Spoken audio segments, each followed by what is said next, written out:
Welcome back to the Infinite Endurance Podcast. I'm your host, Philip J. Sebastiani. And on today's episode, I have the 2025 Big Texas 100K champion, Nicholas Wittkopp. How you doing, man? Doing all right. Thanks for having me on. I appreciate it. Yeah, it was like I just interviewed last week, and then we're Yeah. interviewing again. But really, today is a recap of the race from your perspective. And Okay.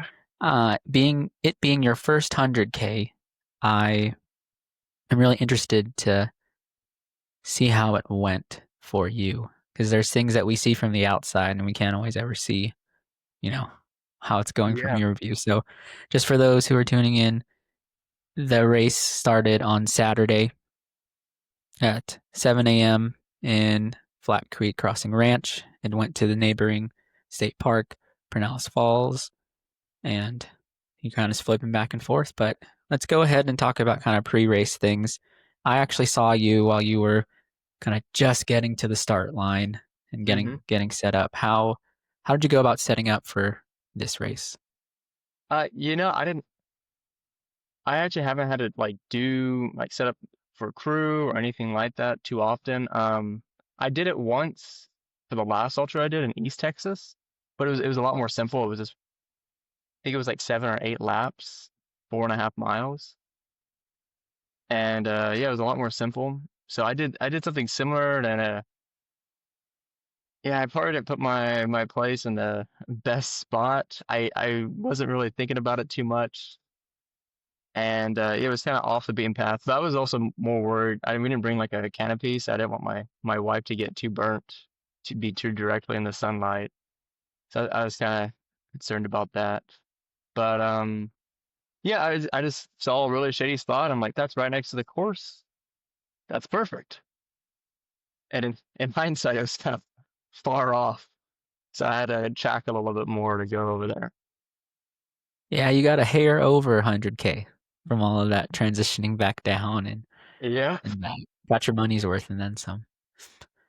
Yes, Yeah, so sir. as we get close, to the start of the race, this race is unique. The championship, there was 10 or so on the line, and that's a pretty small start line. That's like if you're running the 800 on the track or something, right? Yeah. But you're going to do 100K. And what was your then? Let's talk about like that first out and back, or whatever, 6 miles or so. Yeah, it was first out and back. I was a little bit nervous starting out. I just didn't want to start out too quick. But I didn't really want to be held back either. So I was really fortunate to, some people wanted to take the lead and I just let them lead, kind of hung out. And unfortunately, I hit a like half mile in, I hit a rock wrong and I twisted my ankle. Uh, that made me nervous like during the race. I even slowed down just a little bit and kind of was like trailing a little bit on the slower side just because I was like I need to recover from twisting my ankle. I still got a long ways to go. And Oh yeah. yeah, and I was trying to drink my electrolyte mix that I had, and I had some gels too. And yeah, I was just trying to sip on it because what is it? Yeah, I was just trying to make sure I get enough. And then when it was the out and back, I went to go get more water just in case. I know there was a water station over, further on. I just didn't want to run dry just in case. And it kind of let me settle in. I was just hanging out with Carlos and Alex. And Alex was just taking it, and I was just so grateful that she was, just willing to just go out and I could just hang out because, I feel like I have a tendency to just take off if I lead. And I know in Mhm. this race it would have been a bad idea. Yeah, that first turnaround, you were the only person who went actually to the water station for a fill up, and I was impressed with that move simply because to me it showed that you were w- you wanted to stay on top of hydration and nutrition because it was pretty cool in the morning, and as we found throughout the day, it got really hot. So what were you sipping on electrolyte drink wise? Um, I tried it a few times. It was a Tailwind high carb electrolyte mix. Um, yeah, I tried it a few times and I tried it for some longer runs. I probably didn't try it enough because I had a hard time getting to translate over to such a long race because I just don't have too much experience. So yeah, I started noticing that it wasn't really agreeing with me. Uh, Yeah. yeah, probably about 15, 20 miles in, I started getting stomach cramps. Oh no. Yeah, and that's the point that I was hanging out with Carlos. Me and him were doing pretty good paces. We were like sitting pretty close to nine flat, and I started getting stomach cramps, so I had to dial back and I just let him go. Yeah, so that brings us from that turnaround kind of back to that aid station on that kind of back part where the loop changes. And then, because I remember seeing you at the split, and you guys were still running together for a bit, and then you run past the like abandoned town or whatever, and make your way to the pickle juice aid Yeah, station and yeah, Lone Star aid station, and that's the. Then you all were still together there. Is that right? yeah. We were still together. Okay. Yeah, Then was that 9 mile loop in the back? yeah, That yeah. that's That's where the kind of where separation he happened. where he left me, and yeah, I was really happy that we could stay together so much. It was really nice just talking to him. Yeah, it's just we're just chit chatting is really nice. Just trail talk. You don't really get that too much in a race. Yeah, and even at that point when I knew you were behind the lead, you still looked really cool and collected. Like even if on the inside you were maybe freaking out at the stomach cramps, I honestly couldn't tell. And in the post race show, I talked about how like you took a lot of time at the aid stations. Kind of talk to us about your strategy going into the aid station. I had my electrolyte mix, and I was just planning to have 50% electrolyte mix with like high carb, and then 50% water. And then I also had like a little small thing filled up with gels that I was taking, and it's kind of like watered down gels. I was doing a little bit of research into it, and I've tried it in a few runs, and it seemed to do all right. What's And I was the gel you used? oh, I used Go Gel. Go gel. Okay. Yeah, so it's like 100 carbs, 100 sodium, and then it's like a 300 milliliter flask. So I had some more room in there after I put 7 gels. So I filled the rest of it with water. It kind of just made it easier to drink and get it through the flask. So actually, I think that was a pretty good move on that. But yeah, the electrolyte mix, I was planning to just grab it every single time I go to the main aid station with the gels and just try to make it last like that back session. And I thought that'd probably be enough on the calories. Yeah, that's I guess trying to extrapolate the math for that per hour. Did you ever feel Uh, hungry or anything like that? Or no, I didn't really have too many hunger pain or like yeah, I didn't really get too hungry. I did take a PB&J about halfway through. No, wait, not even halfway. No, yeah, it was about 10 miles in. I took a PB&J, and that was kind of hard to hold. okay. Yeah, it was like those crustable ones. Hmm. Yeah, and that was probably a mistake. Yeah. Now that you look back at it, Yeah. but as you continued on, by the end of the first loop, you were still 10 minutes back. So were you worried at all getting to that point and being like 10 minutes off the lead now, or it's more like okay, I'm trying to put myself back together? Like, did you have the confidence to know that you can run up on everyone late? Oh, you're talking about after the main, like the whole big loop? Yeah, So because I think 50K? going into there, you're about 10 minutes behind the lead. Yeah, I actually hit another roadblock, probably bigger than my stomach cramps, Well, about go ahead and 28. show. Yeah, about 28 miles in. After I started getting stomach cramps, I started like reducing my what is it, the calorie intake because it's like my my stomach's kind of giving me some problems, but my calories were mixed with my sodium. So when I started doing that, wasn't really thinking about if I reduce that, I didn't really have like any electrolytes. So I started getting, I had to walk for, there was like 3 mile section, I was just walk jogging and a lot of walking, and I had to stop to stretch because even when walking, I was cramping up. And yeah, that was yeah, about 28 miles in. And I know Alex is she was coming by and she was trying to encourage me, and I was like I just can't run right now because I'm cramping. Hmm.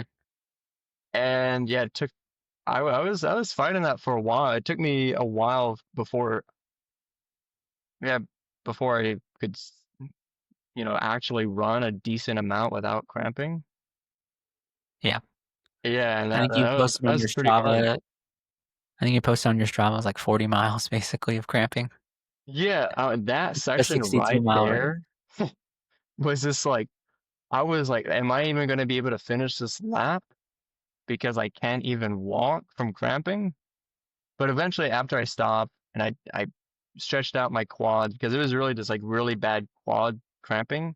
After I stretched those out a couple times, then I could walk without cramping, and then I was like, oh, I can jog a couple minutes here. And then once I started feeling like I would cramp a little bit, then all right, I gotta walk and jog a few more minutes and then walk. And while I was doing that, I was like, am I even gonna be able to finish this lap, or am I gonna have to DNF on this or like after this lap? But then while I was going by, I kept seeing other people cramping, and I was like, well, they're doing the race and they're cramping, you know. And even if I just walk the next lap and I just like consume calories, I at least want to finish. I came all this way. I have plenty of time. I should be able to walk jog the next lap.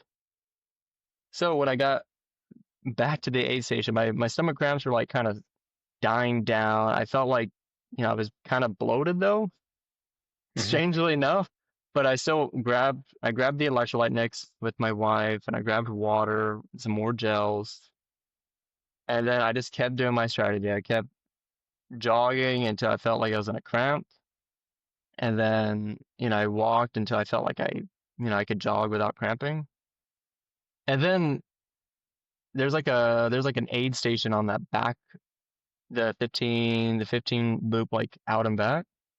Yeah, and what is one of the volunteers like, hey, if you're cramping, you should try some of this pickle juice. So he just gave me like a cup and it had like a cup and a half pickle juice, chugged it, and then kept on going. And about a couple minutes in, I started cramping a lot less, and I could actually start moving, Yeah. moving some ground. I was like, oh man, this pickle juice is really great. So then I go to the main aid station. I fill up a whole flask of pickle juice. I was gonna mention that. I have that on video. It was on one of the reels I made. You just 16 Yeah, ounce flask just going to town. yeah, yeah. So I drank that throughout the whole next lap, and I started cramping a little bit less, a little bit less. I still could only jog maybe 4, 5 minutes without before I felt like I was in a cramp and I had to walk it out. But no, I was getting better though, so I was like, oh, improvement. I can just keep going. So then I go back to the main aid station again. Yeah, I was actually making a good amount of ground. I could jog about at that time I was jogging for like 3, 4 minutes, and then I'd walk a minute. And I had tried jogging like a slower pace, and I'd still cramp up about 3 minutes in. But then, I felt comfortable enough I could run like 8:30, something like that, and I'd still cramp up about the same time. So I'm like, well, it's not really the pace, it's just the time moving.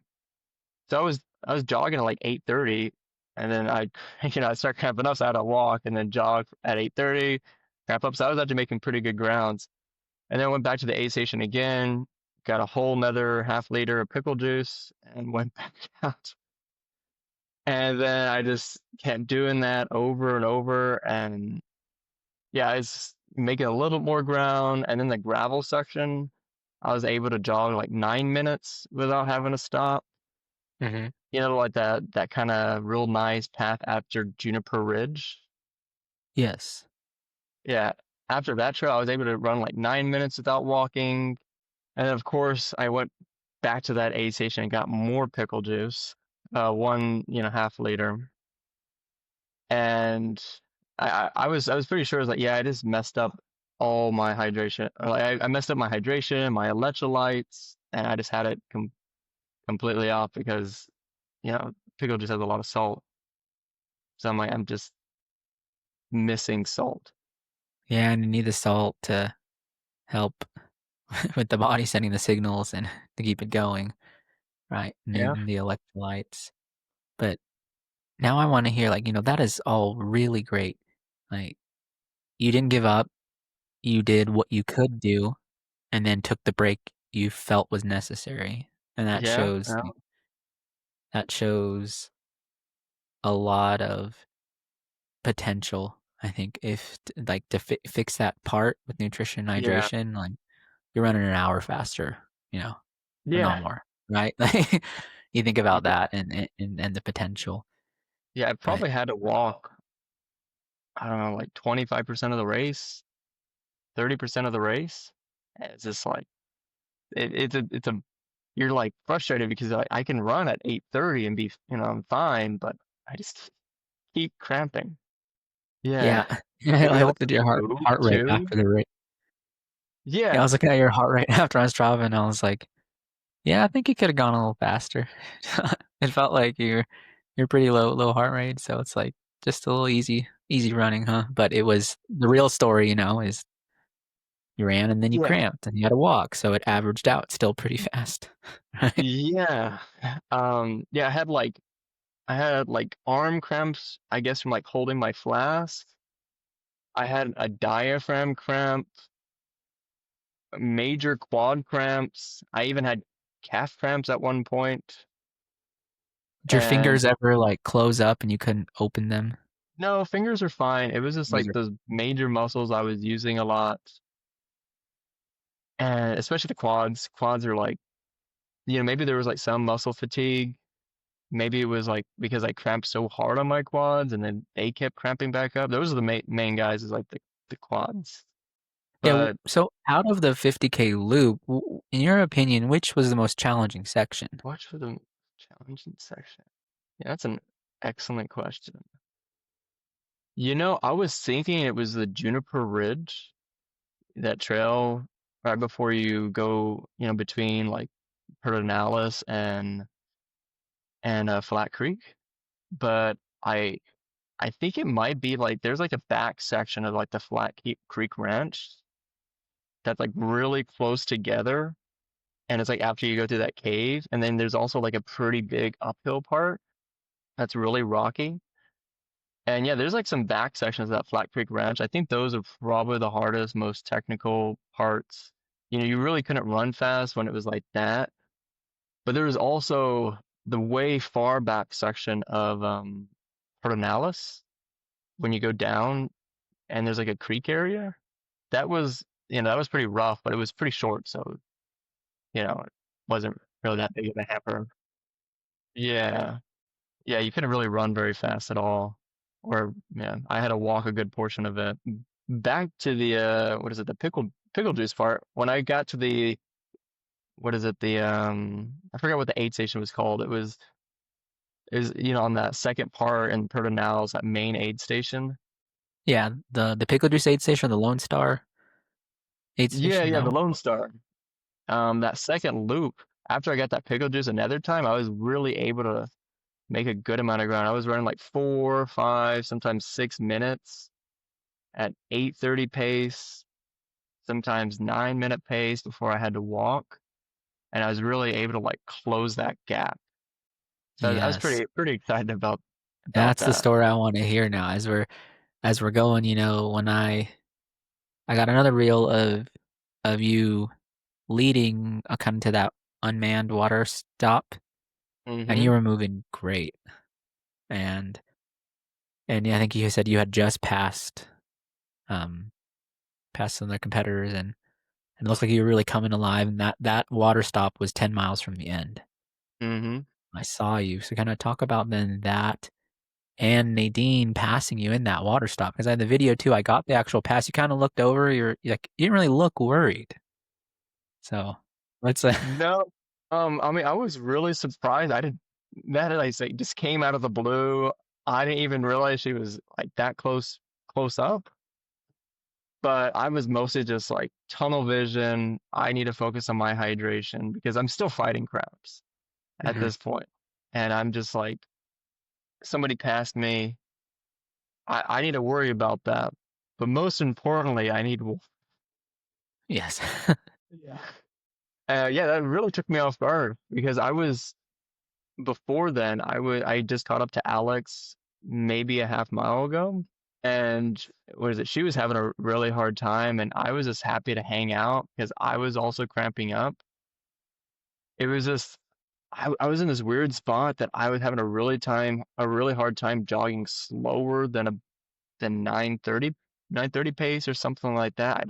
That was really hard, and I don't really know why, but I could jog like 8:30s, 8, something like that. But anything slower I couldn't do, and anything faster I couldn't do. And they were doing like this on and off, and I just really couldn't match the paces because they were able to walk faster than I was able to walk.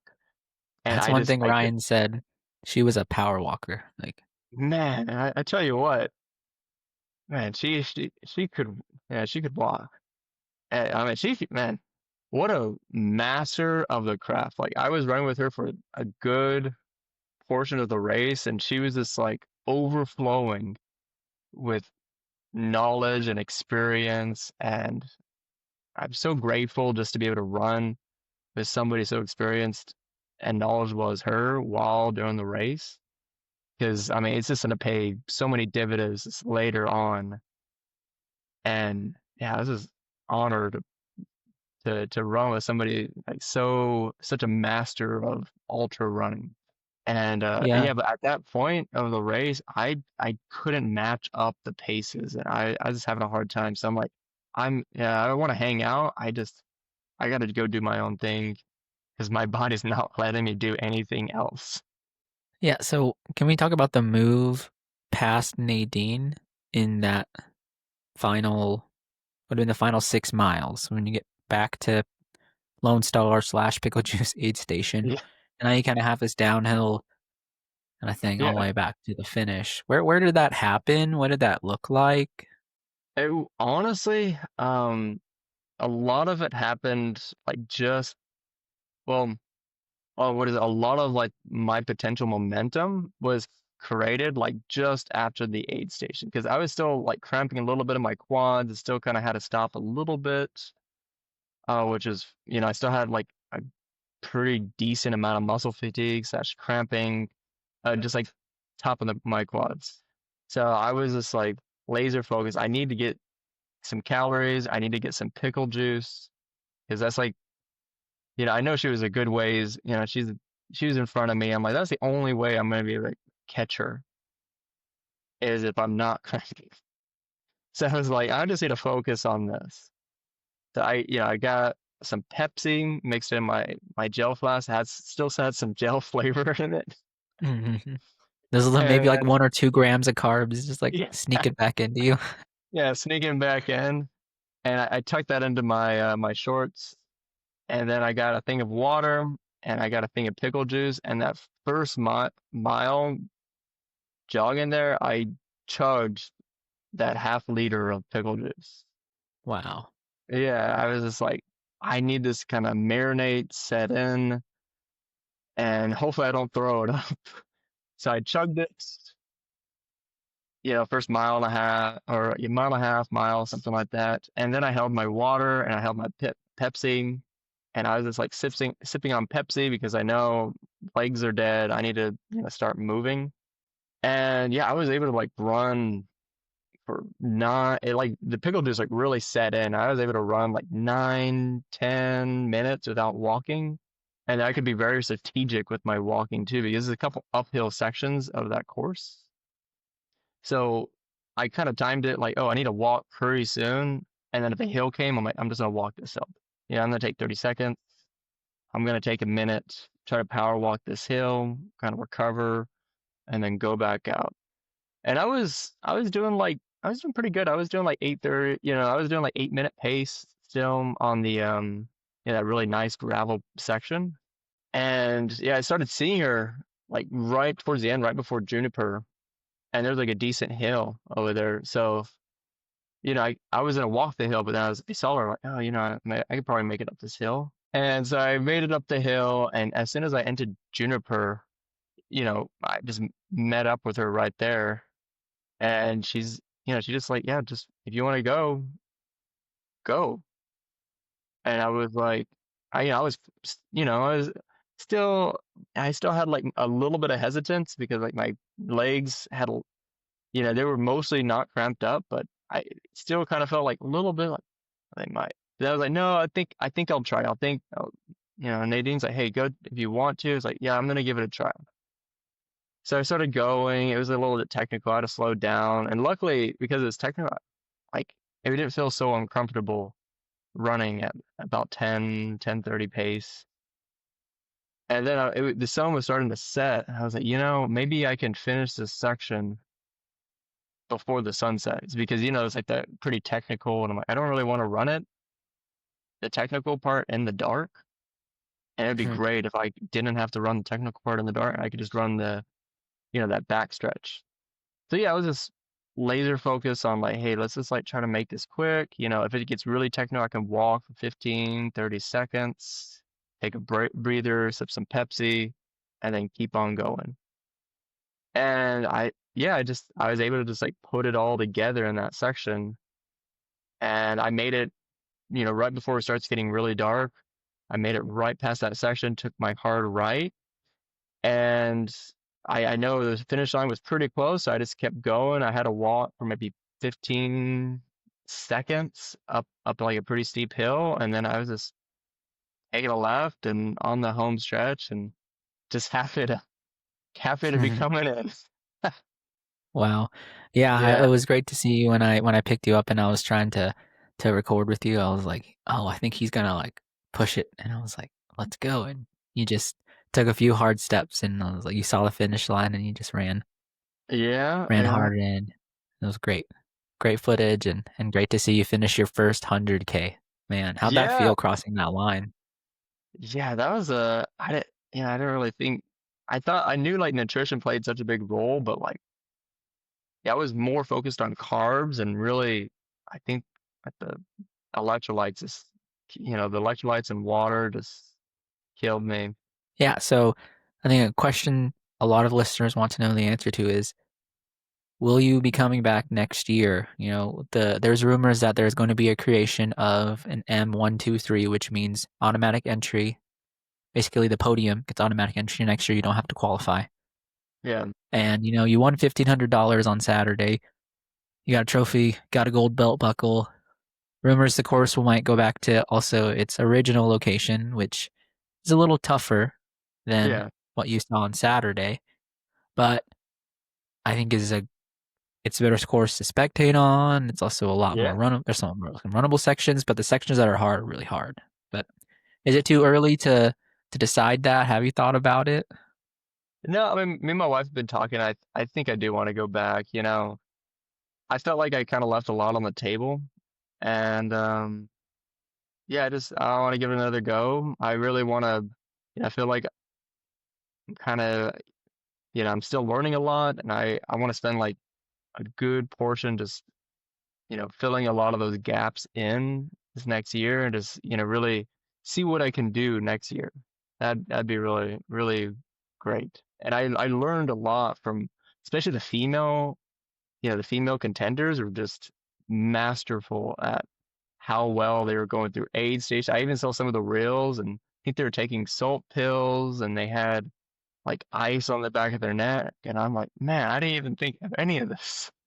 Yeah, and Yes, I was like, and it's all a I could, lesson that we learn from yeah, the race. And yeah, I think you're not at your full potential. So I'm really glad to hear that you want to yeah, come back next year. yeah. I mean, So I it'd think be next fun. year, yeah, I think next year we're trying to assemble an even better field. I think, and Yeah, the way also rumors about a qualifying system.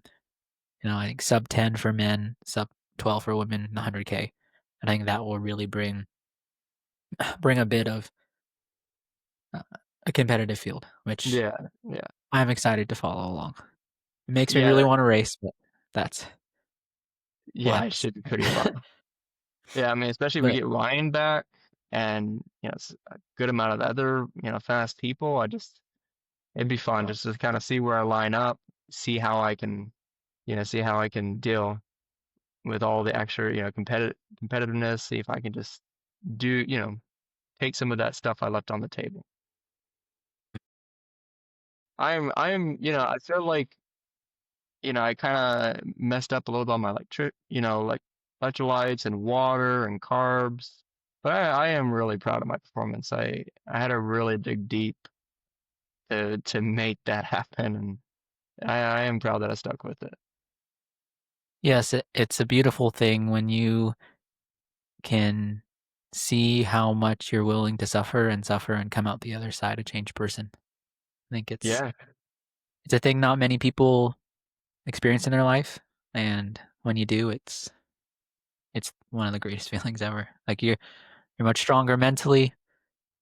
You know kind of a limit now, and now it's what's the next ceiling to push.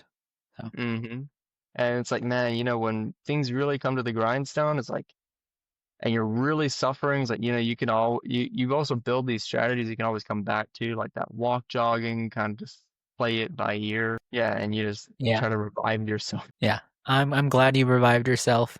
In the pre-race we talked about, you're my pick to win. On paper, you're the fastest guy, and still great to see that you pulled it through I despite the hold it there. setbacks on the day. Yes. Yeah, And thank you, Nicholas, for coming on. Congratulations again on thanks. this year's champion at the Big Texas Ultra 100K. And I look forward to following your journey and training, and we'll see you there next year. Yeah, that should be fun. Happy to come back.